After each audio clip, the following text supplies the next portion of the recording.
cuál es el origen del graffiti, ¿cierto? ¿Qué podemos contarle a la gente de la historia del graffiti? José, cuando también si hay algo que quiera aportarle como a eso, bienvenido. Y viendo el graffiti como una manifestación gráfica, artística, no solo lo podemos contar desde el origen del hip hop, sino también hay como una historia que va mucho, mucho más atrás, como desde el arte rupestre, ¿no?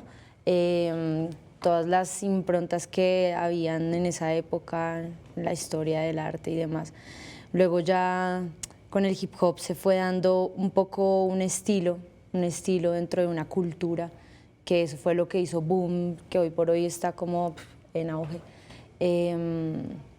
Más o menos desde ahí, desde mucho más antes de la cultura hip hop, luego ya la manifestación revolucionaria como de mayo del 68, luego el hip hop y bueno, no sé, ahí José, ¿qué quiere agregar? Hay cosas muy interesantes porque al final, inclusive antes de la escritura, la primera forma de manifestación del ser humano para contar una historia se dio desde la gráfica y con pues, elementos completamente rudimentarios, y lo vemos hoy, digamos, en el Chiribiquete, se ve un mural que es la Capilla Sixtina, digamos, del arte rupestre que tiene alrededor de 10.000 años de pintada.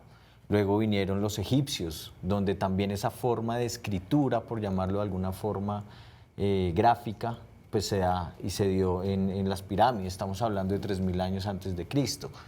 De ahí pasamos a Pompeya, que en Pompeya se preservó, que es una ciudad romana que después de la erupción del Danubio quedó pues, cubierta por cenizas, y gracias a que se cubrió de cenizas, hace muy poco se descubrió que toda la ciudad estaba sus paredes pintadas, y era una suerte de chismógrafo lo que descubrieron ahí. Contaban las historias de este vecino se metió con esta y este hizo esto, e inclusive había figuras muy eróticas en las paredes. Entonces, digamos que esto no es un invento de los últimos 30 o 40 años, sino que es una forma de expresión muy cercana a la naturaleza humana.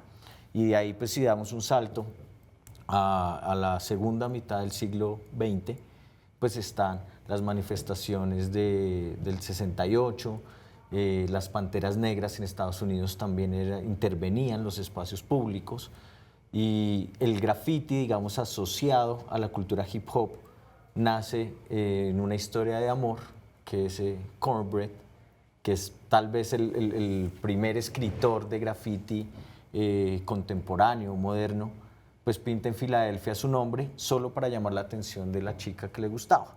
Y eso comienza a explorarse. Después viene Taki, un mensajero de Nueva York que se la pasaba en los 5 distritos de Nueva York pintando los metros, y eso pues explota con el nacimiento de la cultura hip hop, que involucra el baile, que involucra la producción musical, la poesía que se da y la improvisación sobre esa producción musical, y por supuesto el componente gráfico, el graffiti. Entonces es como una expresión del ser humano, pero lo interesante es que en la segunda o en el último cuarto del siglo XX se da por parte de estas comunidades neoyorquinas oprimidas que no hacían parte de la élite, pero que encontraron en el baile, en la música y en la expresión gráfica una forma de manifestarse y una forma de decir, estamos acá, en el sur del Bronx. Comenzaron a aparecer las primeras pintadas, y eso pues a partir de los documentales se explotó en el mundo. Entonces las culturas oprimidas de los barrios marginales de todo el planeta desde los años 80 han comenzado a entender esto como parte de su forma de expresión.